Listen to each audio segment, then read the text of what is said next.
I am a military veteran who was injured in Iraq. I mention only because it is important to the story. I worked for this company, I say company, but in reality it was a guy who owned a few businesses and he was the richest person in a very small town. It's important to say how I made it to this situation. I will try and make it quick so I can get to the steak and taters as it were. I joined the military before I even completed high school, late birthdays and all of that. I choose a military career path that I figured I would enjoy, and since I love working on things I became a mechanic. It offered a great sign-on bonus, so that was a bonus. I went through basic, only ever spending money on necessities, so saved up quite a lot. Saved even more through advanced training for my MOS, military job. By the time I was done with both, I had half of my sign-on bonus and just short of an entire year's pay in my bank account. At my age most would have splurged. I invested in the stock market, Bitcoin, and paid off my parents' house. A couple of deployments, the other half of my bonus, and the only thing I really ever spent money on outside of necessities was my hot rod. Needless to say, I had some money saved up and invested it also. Long story short, when I discharged I was pretty comfortable even after a nasty divorce. Don't get me wrong, I don't have stupid money, but because of the divorces a lot of stocks were cashed out, split, and if anyone follows Bitcoin over the past 2 decades you know how that turned out. After my divorce I worked to recover what I lost and then just to keep busy. Like I said, I love working as a mechanic and would bounce around wherever I felt like, since a good mechanic can make money anywhere. After a decade of this I decided to set roots in a small town since it would be nice and quiet. By this point I was tired of always working on others people's cars and wanted to devote time to working on my car. I bought a small house and saw a help wanted sign at the local lube shop. Figured it would be simple work for me and be something to cover my few expenses. I grab an application from the office, getting all kinds of looks from the townies. By the way, I am 6 feet 3 inches. Since I discharged from the military I stopped cutting my hair and shaving, and I have one full sleeve. Needless to say, most people cross the street instead of walk past. When I went to turn in my application to, we will call her Sue, the bookkeeper, she asked me a couple of questions. Noticed I checked I was a veteran and puts a Y on my application. Later that day Sue calls me and asks if I would come back in to meet the owner. Let's call him Peter. I agree and Sue says Peter will be there in an hour, so if I come in then we can talk about the position. I show up and Peter's eyes bulge at first sight, but we get to chatting and my southern charm wins him over. He tossed me a calendar that he had made of his car collection and asked me to name of the ones I recognized. There were a couple of Mustangs, a Ford GT, a Bricklin SV1, a Judge, a Demon, a Pantera, and a MXT. He was impressed that I knew what the SV1 was and we chatted cars for a bit. He offered me the position and explained that I would be paid $100 a day and that I would work Monday through Saturday from 8 to 6, no overtime, but I would get a full day's pay even if we closed shop early for some reason, and eat when I could. I would be off every Sunday and 1 extra day during the week. Awesome start, and worked maybe a year, no issues. Peter asked if I could help him out by being a relief worker for his other lube shops in neighboring towns. He says he will give me $20 every day for travel, and basically I would be covering so guys could take days off at the other stores. I agreed and did this for about a year. Then disaster strikes. Peter meets Karen and falls madly in love. In the span of a month they are married and he starts supporting her and her gambling problem. This is when all of the problems start. One week I notice my paycheck was only $250 and ask about it. Sue tells me apparently there have been some changes and I should really speak to Peter about it. Sure, no problem. I call up Peter and ask if we can talk about some things. He shows up with Karen in tow, and when I asked why my pay was short he tells me it was because of the bad weather and us closing early affected the business. I would have let it go at that because Peter was a nice guy, but Karen decided to speak. It isn't very fair to us to have to pay you for a full day if you don't work the full 10 hours. I said that would be true if I wasn't on a negotiated day rate, and if I get paid for each day I work, not hourly, that why I don't get paid 19 hours overtime each week. She claims that's not how it works anymore, that from now on I would be paid for the hours I worked and nothing else. Okay, whatever you say, Karen. Fast forward to the next week. We had a week's worth of very busy days where we were open a couple hours later than normal to finish up with waiting customers. And I gave up one of my days off to cover for a sick coworker.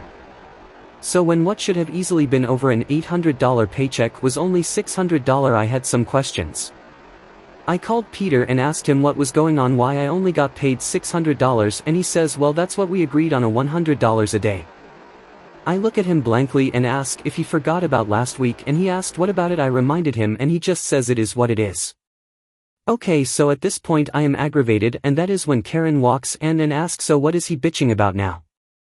I look at her coldly and say, well, I worked 80 hours last week and y'all only paid me $600. She looks at me and says, you're contracted labor and you agreed to $100 per day, so why would we pay you more than that? I look at Peter and ask, is that how it is? He just says, you heard the lady. I went home and convinced myself that I was only working to cover my few living expenses anyway. The job isn't that hard. The only other things in this small town would have been assembling sheds or slinging chickens at a chicken plant. The next week one of the guys I work with is getting yelled at in front of customers by Karen about what she claims is an OSHA violation. She claims that as part owner of the company it is her responsibility to ensure that all OSHA regulations are met, and his apparent violation was him wearing tinted safety glasses. Now this is BS, because the bays faced east-west, and with how the cars pulled in, top workers got the sun during the day and the pit worker got it in the evening. I shake my head as I am walking in, and like a T-Rex in a dinosaur movie it attracted Karen's attention and she decides to shout at me, you got something to say, you big bitch, and I just kept walking. I told Sue she needed to have a long talk with Peter before Karen's mouth wrote checks he would have to cash, and she says, I just keep the books, don't involve me. So this behavior goes on another year, and finally I am at my limit. On the day I started my malicious compliance I was in a very bad mood. I had woken up to news that a good friend of mine that was responsible for me surviving being blown up in Iraq was taken out by a drunk driver. Not wanting to deal with anyone, I tell the shop I will be working pit all day and to just let me be. These guys have been working with me a few years now and know something is up. I never once thought that this would be a day that I would need to deal with Karen, since I was working at the furthest shop from the main shop and it was in the opposite direction of the casinos. But I wasn't so lucky, or maybe I was. Peter and Karen show up and she storms into the pit and scream, Peter, come look at this mess. I have no idea what she is talking about because I always kept the pit spotless and would clean as I worked, where a lot of others would clean at the end of the day. Her complaint was about 50 of the most common oil filters we would use in a day being stacked on my waste drums for easy access to me, so I wouldn't have to wait to the top guys to hand me filters. I did this all of the time and Peter knew about it and never cared. Before he comes down, looks around and tells me like he is talking to a teenager, clean up this pigsty. I shake my head and say, today's not the day, Peter, move on and take her with you. This apparently infuriated Karen, who of course thought it was the utmost disrespect to her and Peter, and he tells me if I don't like it I am free to leave, so I left. Now don't freak out, this story isn't over yet, that it just the first flap of the butterfly's wings that started a massive shit storm. The next day Peter calls me and asks me to swing by the main store on my way home. I think he is going to apologize about the day before, figured one of the other guys might have told him why I was so on edge. No, that was not what this was about. Peter was calling me in to inform me that for the next 6 months I would be on a probation period for my actions, and for these 6 months I would only be paid $50 a day and I wouldn't receive the normal $20 a day I received for driving to the other shops. I ask if he is serious about this and if he has seriously considered what he was doing. This is when Peter's let his true colors shine. He tells me I am lucky I wasn't fired for my constant disrespect towards him and the co-owner Karen, how if he didn't pity me for being a struggling disabled veteran. I never once discussed my money with anyone I worked with. Why Peter thought I was broke and desperate was solely based on my appearance. From what I could tell, he would have fired me long ago.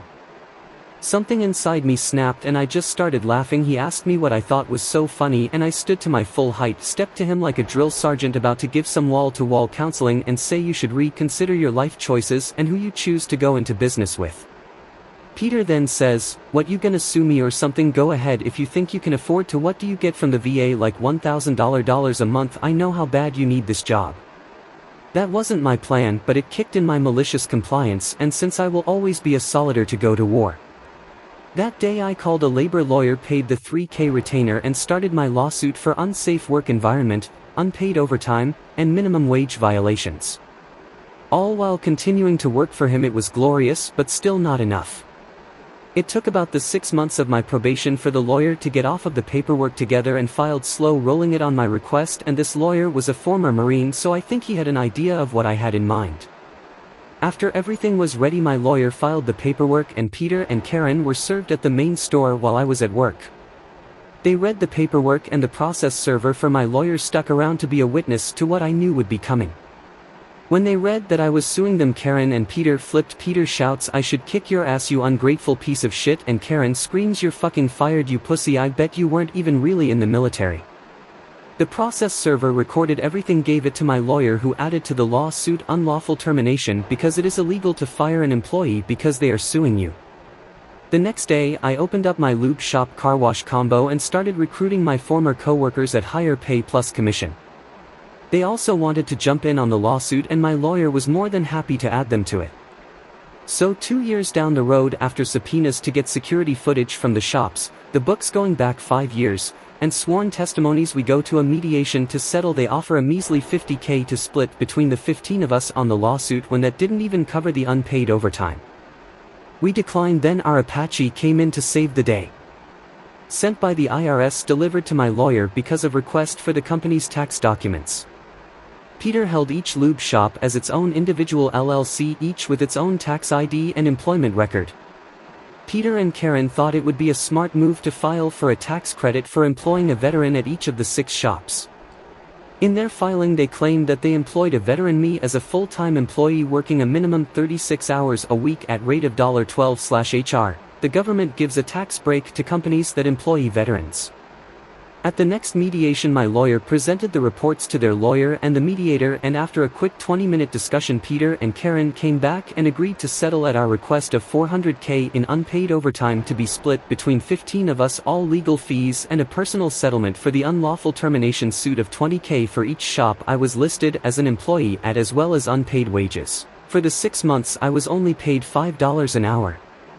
Their only demand was that we all agree to a gag order so that nothing would leave the mediator's table. Of course we signed and we took our paychecks. But somehow their tax paperwork made its way to just the right person at the IRS, and they decided to audit Peter and Karen. And an investigation was opened on them for tax fraud. I sold the shop I opened to the guys that came over and jumped in on the lawsuit. They each paid me $8K and I washed my hands of it. I put my house up for sale and moved away. I did go back about 8 months later because the guy who was supposed to take care of the lawn had apparently been arrested, and the yard went a few months without being cut before the city informed me that they were going to fine me $100 a day until it was brought to code. So I went down to mow it myself. While there, I decided to check in with my realtor to see if there was anything we could do about yard maintenance. And who do I see but little old Sue sitting pretty at the front desk. Sue couldn't speak fast enough to tell me what all had happened, and it was perfect. What I thought was an Apache turned out to be an atom bomb. Peter filed bankruptcy to try and not go broke after making a plea deal for probation for tax fraud and paying a ton in unpaid taxes. Karen took off with some dude she met at a casino. I asked Sue 2 questions: if she knew who reported the fraudulent tax paperwork to the IRS and what happened with Peter's car collection. She told me I have no idea, and to check the parking behind the realtor's office before leaving. On my way out, I took a peek behind the realtor's office to see a safety green SV1 sitting there. Apparently Peter started selling off his cars early and cheap, hoping he would be able to buy them back after filing bankruptcy. To this day, I have no idea who, if anyone, actually turned in the paperwork to the IRS. My personal theory is whoever was tasked with compiling it all with their claims noticed something strange and reported it. However it happened, it couldn't have happened to anyone more deserving.